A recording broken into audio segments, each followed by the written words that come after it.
Hey good people, this is Kia Muse coming back at ya. This is a quick off the back of the couch recording. If the baby will let me, you will hear a baby in the background. Just bear with me.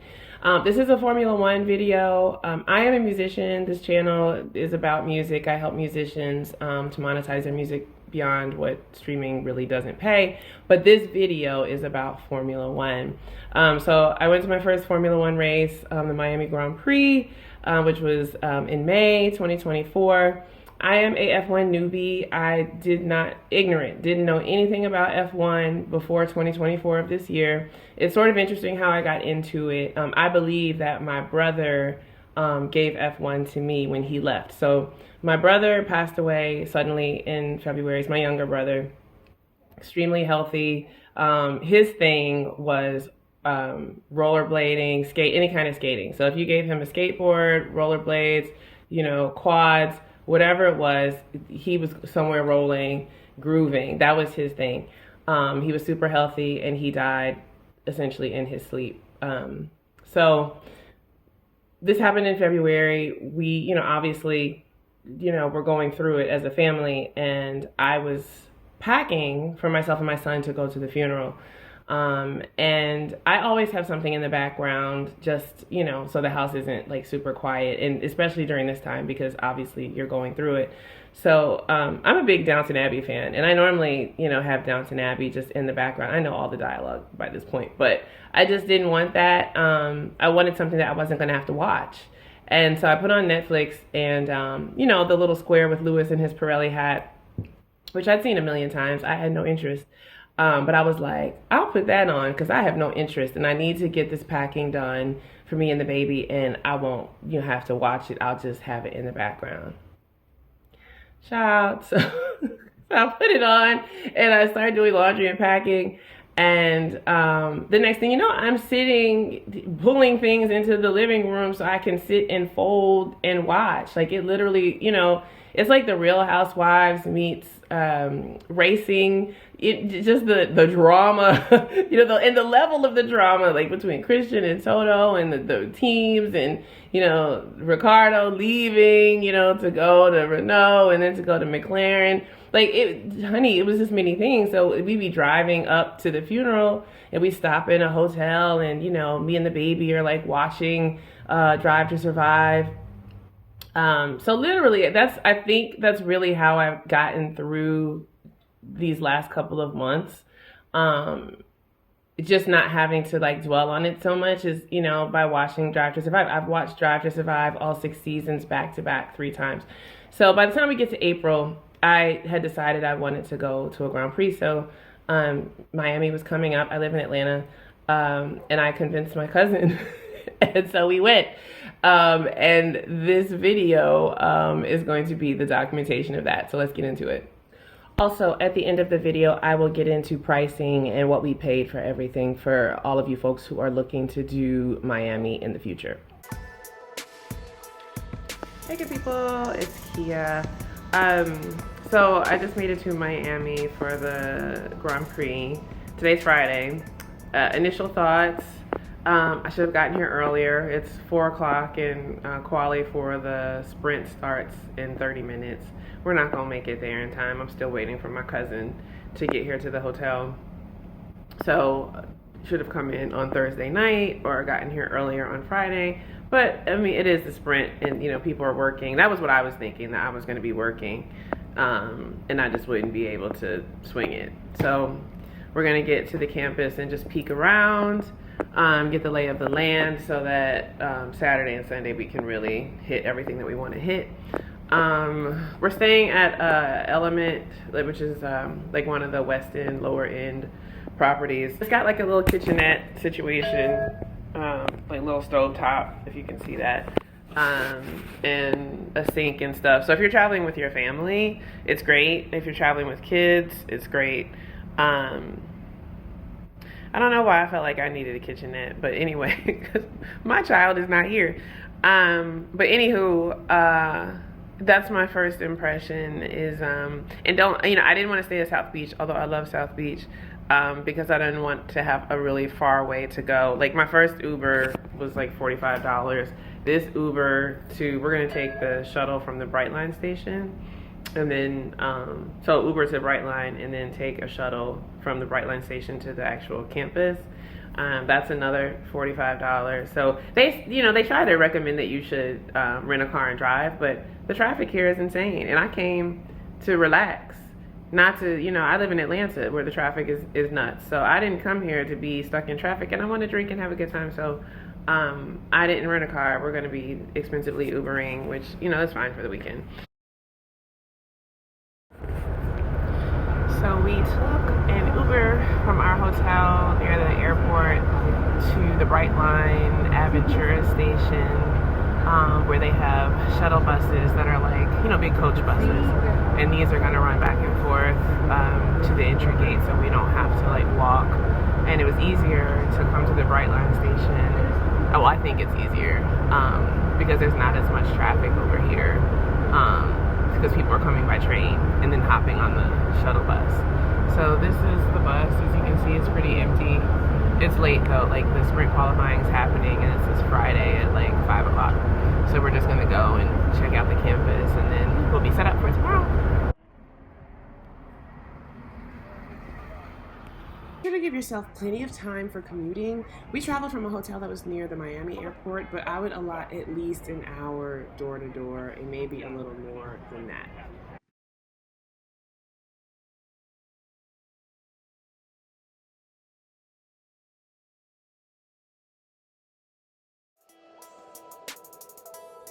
Hey good people, so it's day 2, Saturday, and we are, my cousin Malir, we're on our way to the track to catch the sprint race for the men. So we had drama at the gates. Be sure to put your tickets in your Google Wallet. My phone, I couldn't pull up the tickets through the Miami Grand Prix app. I couldn't pull up the tickets through Ticketmaster. Nothing was loading. So we had to go to a specialty desk where they had to text the link to me.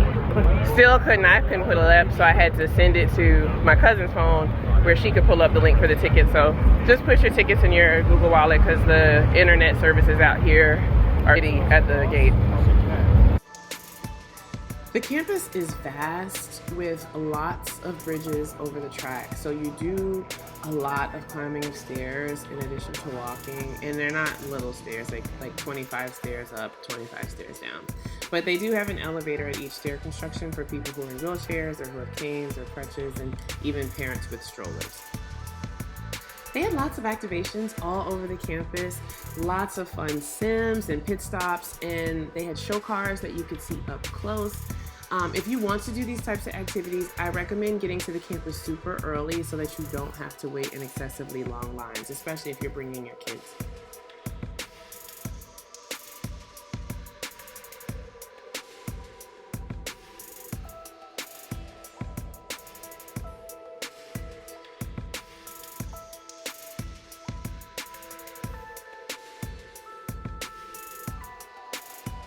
The Stadium Club is on level 2 of the stadium. It's got 2 bars, a counter for like hot dogs, hamburgers, nachos, that sort of stuff. Free water, sodas, beer and wine, sparkling wine.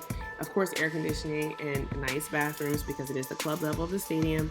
You can also peer down into the paddock. So if you have binoculars, you can see like the different people going back and forth. We saw Pat Mahomes and his wife going into the Alpine tent from there. And of course, the Stadium Club is also next to the Miami Dolphins Club. You can't go into it. That's for their family and friends, but they're next door to each other.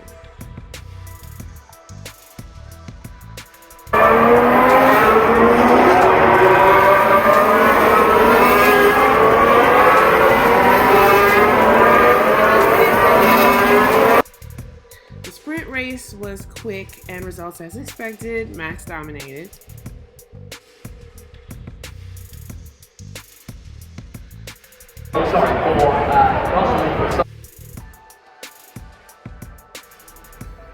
Post sprint, we got food and caffeine in the food hall tent. Everyone was crowded in there, sitting on the floor and anywhere else that they could catch some shade. But the tent is pretty big. So if you are in dire need of shade, there is some little potted plant or something that you can sit under. It is very crowded though.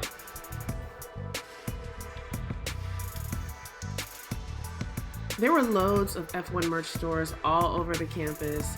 I had purchased my Mercedes hat on Amazon for $35 before I left. And I was desperate for that light blue Ferrari merchandise, but they were only selling that at the Aventura Mall, and we just didn't have time to get there.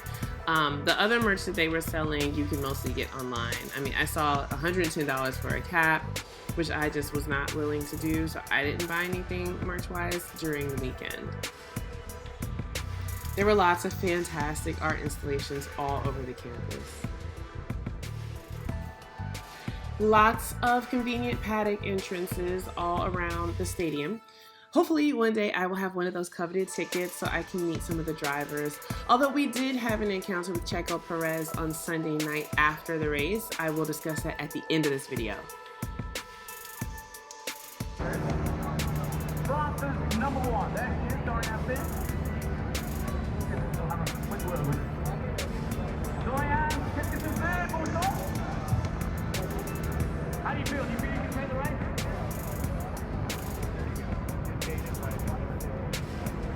Bonjour. Oh, there you go. My favorite, favorite, favorite, oh, my favorite, favorite, favorite, oh. Hendricks Gin had an installation that had like a lot of role playing and interaction and a little wall where you could take pictures, which was a lot of fun. Saturday night we had dinner at Cassadonna, which was a complete scene. It's a very beautiful restaurant. It feels very much like 1980s Miami Vice or like Scarface vibes. The food was very good too.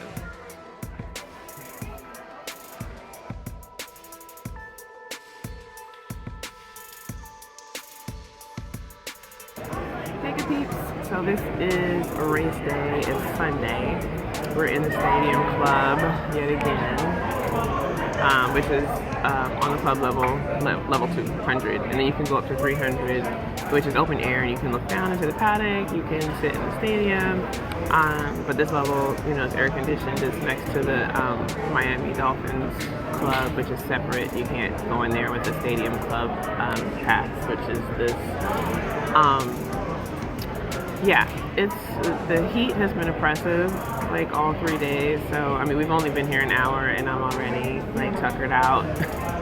But the driver's parade is at 2 o'clock, and then set up for the race and then the race. So it's gonna be quick.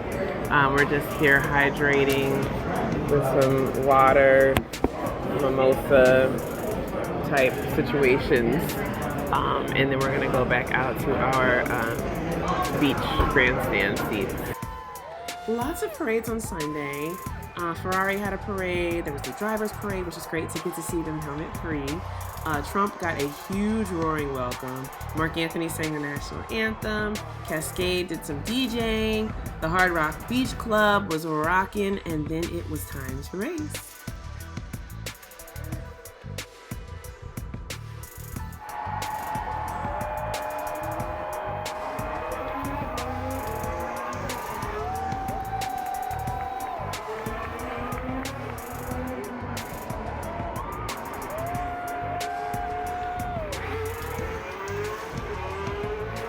Lap 55, 2 more laps to go. Lando about to win this weekend.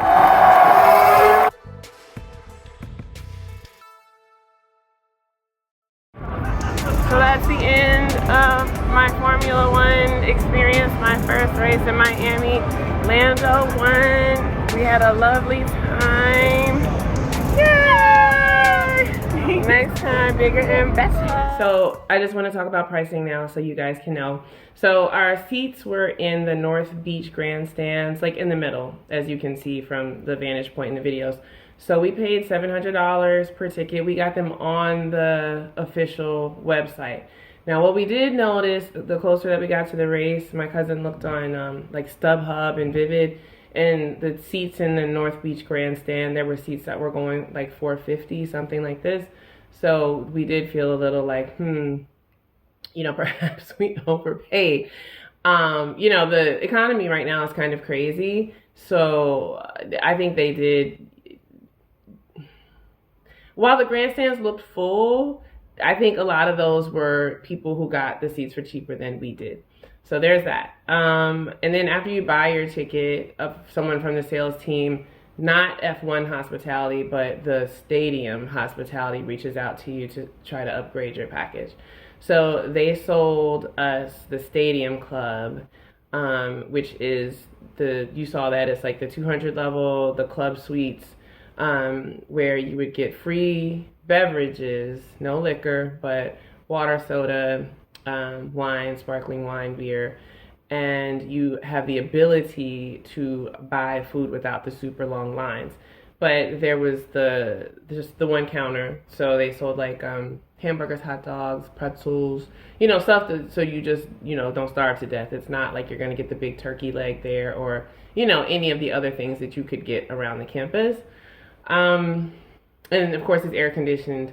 The bathrooms are fantastic. That kind of stuff, I think it matters. It matters, like, if you don't do well in heat, which even though I'm a summer baby, I don't always do well in heat. So the air conditioning was key for me.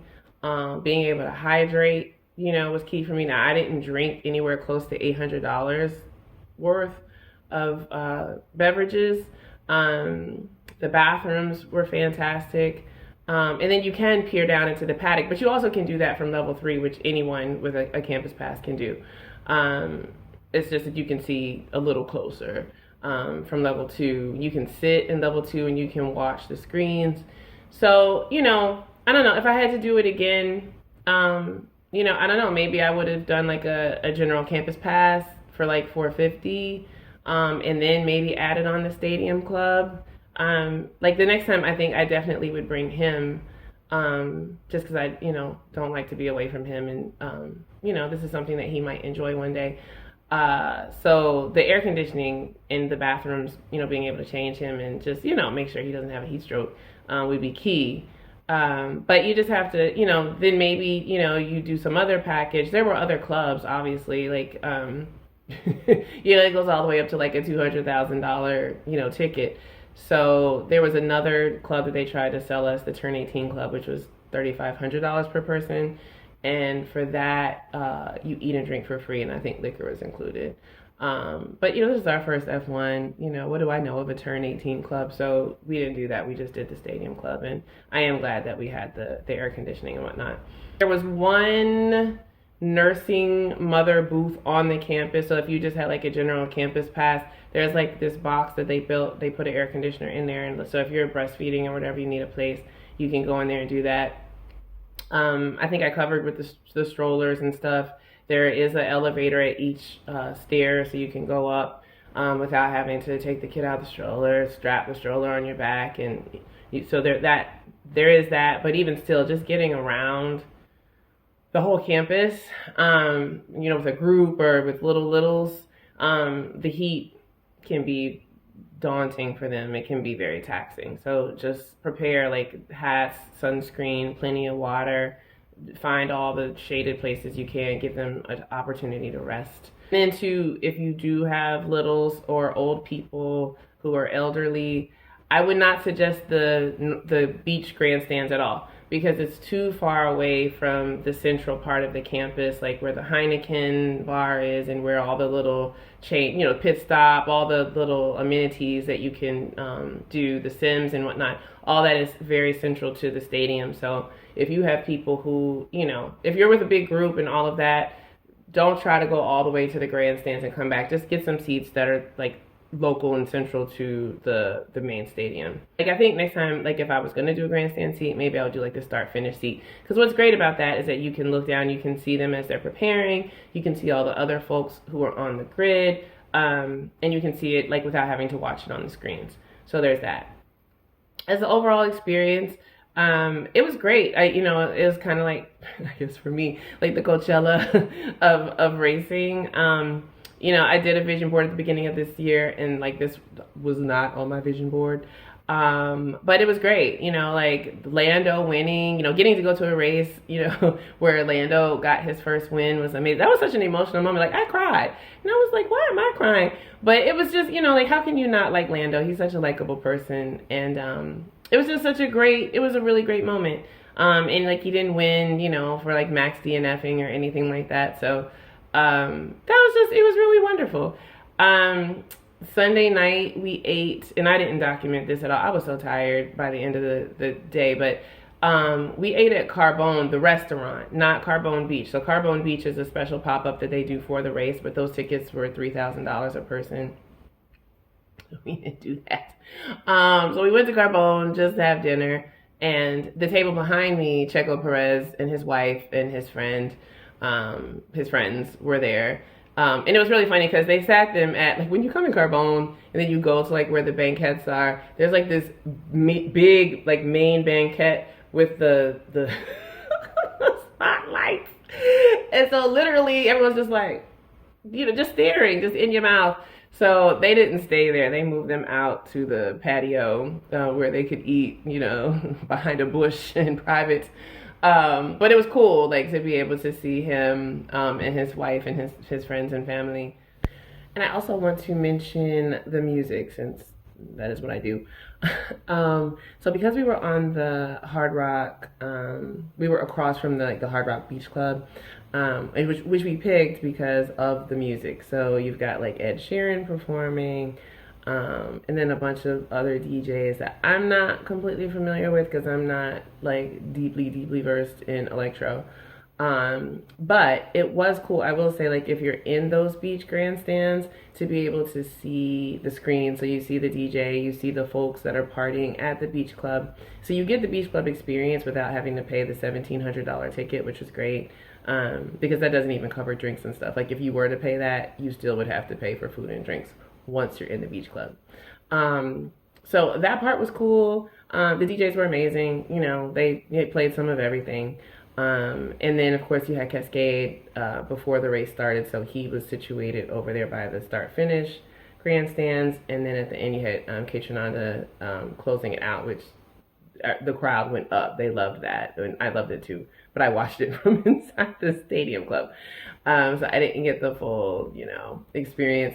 So I thought they did a decent job with the music. It's not like they don't want, I guess, the music to outshine the event.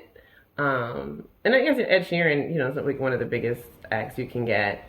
I heard that for the Austin Grand Prix, they're going to have Sting and Eminem. There might be another person, but I definitely remember like Sting and Eminem. Sting, I used to work at the Four Seasons in Beverly Hills, and he like jumped on the piano one day in the bar that I worked at. And yeah, so that's gonna be a moment for the Austin Grand Prix. But music is, I think, a big part of an event like that. Like I said, it's kind of like the Coachella of racing, and also just even in the show, like Drive to Survive, the guy that music supervises that show, you can just tell by like the type of, it's a lot of electro that they use in that show, but just the type of music and music beds that they use in that show. Like what the tone is that they want to set. And that information too for my musician people is in our platform if you want to pitch songs to the show. But yeah, so I thought they did a decent job. It wasn't, like for me, like if it was just those artists and there was no Grand Prix, would I pay to go see? No. But like for the Austin one where Sting is there, yes. So I guess it really, it just depends. I would have loved to have been at the show that they did in Bahrain, which was, I believe, Alicia Keys and Pharrell. That would have been super exciting for me because I'm a R&B head. So that's what I wanted to say about the music. And again, if you want the information on the other stuff from my musician folks, my indie musician folks, the link is below. It was a great experience. It's funny that I, have come to like F1. I think what I really like about it is the kind of mindset that you have to be able like to do the job and do it well, because it requires total focus. Like you become unfocused in any way and your car is in the wall, And so I love personal development and mindset. Like I even got, I even bought Masterclass, because Lewis had done a whole series on mindset. Now I will say, he didn't really give away any of his mindset. I mean, he said, obviously he has a routine, but he didn't really say like what he listens to or, what it is or how he does his manifesting. So I guess when you're still competing, you don't want to give away your secrets. But I think that's what I love about F1 the most is the fact that like they can get the right mindset and deliver, week after week for those who really do it at a high level. Like your Charles Leclerc and your Smooth Operator and Lewis. Obviously, I'm a huge Lewis fan. So anyway, that was my first F1 experience. I hope to have many more soon and bring this little guy next time. I hope that you guys got some good information out of this video. If you want any more information about me or about the music work that we do over at Songs That Work, the link is in the bottom. And I hope you have a great rest of your day. Peace.